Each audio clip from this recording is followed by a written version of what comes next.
goes. In life we have givers, you with your beautiful, gorgeous shine, and then we have takers. So, what I'm trying to say, baby, is you gotta make discernment.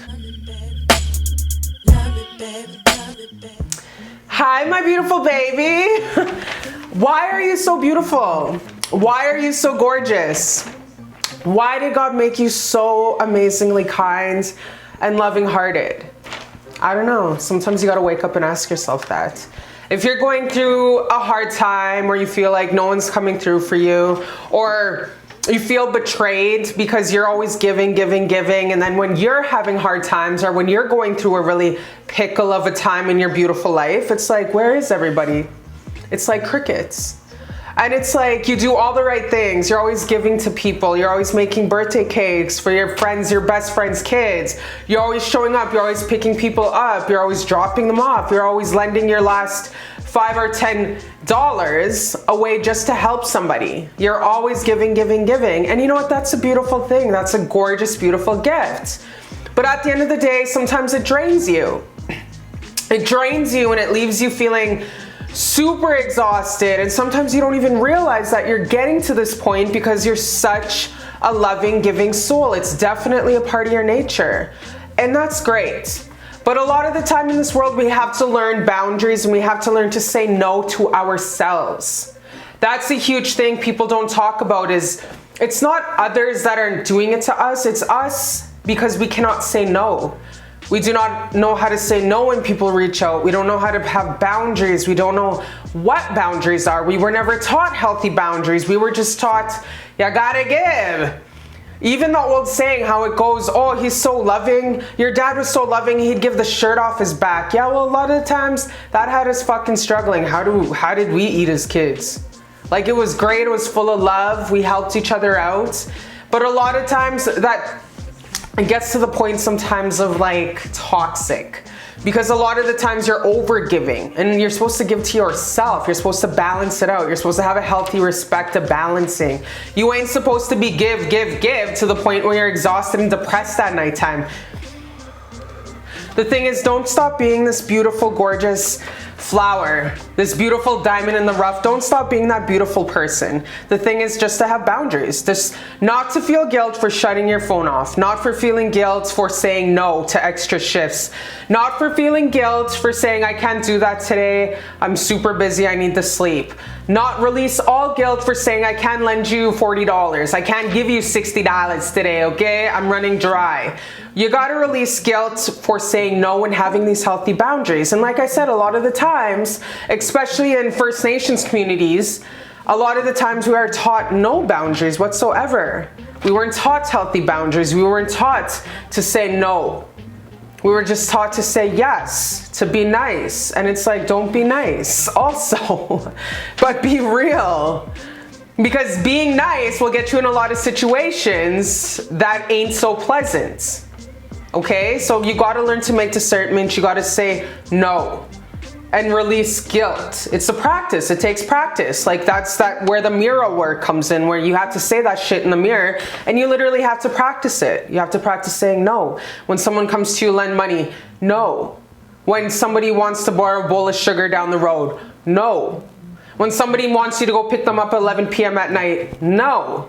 Of course your kids are different, right? Because, kids are going to be at their friend's house at 11 p.m. and they're little shitheads. And then they'll be like, Mama, come pick me up at 10 p.m. Oh, Mama, another hour. And then, you know what I mean? Go pick the fucking kids up. So what I'm saying is just, you have a beautiful, gorgeous heart. You are the chosen one. You are a beautiful flower inside and out. You bring the sunshine and the rainbows to everybody who loves and knows you. So it's just learning to say no without guilt. I'm not telling you to not be your beautiful, gorgeous, happy, gorgeous, hearted self, because the world knows that the strong are kind, the strong are loving, the strong are givers. It's just what I'm saying is to have boundaries around that and to sometimes take the day off from being the Mother Teresa of your town or city, or the Mother Teresa of your village, taking the day off and just having a salt bath. Go getting your nails done. But definitely do things to take the day off. Even Jesus on the seventh, even God on the seventh day took a day off, bitch. Okay, so what I'm trying to say is take a day off, feel guilt-free, tell the kids, okay, here's a ball, go play in the backyard for 12 hours, come back when the light goes off on the road. That's how you know. You know what I mean? So definitely learn when to tell folks no. Don't lend money. A lot of the times I always see my most beautiful relatives exhausted because people didn't pay them back, or people are never there for them when they need somebody. And it's just like, baby, because you give too much. Like, start giving more to yourself and start saying no, and start making self-care and self-love a part of your life. And also, you gotta have discernment. When it comes to people who are there, you are there for all the time in their hard times, because you have this big, beautiful, healing aura, this big, beautiful, healing heart, whether you know it or not, because you're a giver. Givers naturally have a beautiful, loving, giving heart. And you gotta have discernment, because what is this? This is going to attract a lot of takers. And in this world, we have a lot of takers. Some of these takers don't even realize that they are takers, okay? So, a lot of the times when you're starting on your self-love journey, when you're starting to say no to people, when you're not feeling guilty for saying no to people, because you don't want to give out your last money goose egg, you always have to have emergency goose egg, because you never know when your car is going to back out, when your car is going to break, when something crazy is going to happen in your family, you need money to go to the next town for a funeral, etc. These things happen. That's why you always have to have a goose egg emergency. A goose egg emergency in another savings bank account in another bank, so you know you won't touch it, and then you cut the debit card up so you know you're not shopping online, Cherish. No, but you really have to have discernment, because being, like I said, a beautiful, loving, giving heart, you're gonna have a lot of people who come into your life who use you for your light, who use you for your beautiful love, who use you a lot. And this is just how it goes. In life we have givers, you with your beautiful, gorgeous shine, and then we have takers. So what I'm trying to say, babies, you got to make discernment. In my own life, I have realized users, a lot of lawyer friends that I had, and I don't give a fuck what you do, okay? We all have a different hustle. We all have different gifts and talents. But I had some girlfriends, okay? And they always came to me for therapy and a shoulder to cry on. But when I wanted the same, when I needed them for the same thing, they were not picking the phone up. It's like, you gotta make discernment. I had to cut out a lot of friends because there was just no reciprocity. There was no equality. Like, when I needed that shoulder at that time, ghost, crickets, nobody was there. Y'all weren't there for me. You guys weren't there for me. Where were you when I needed you?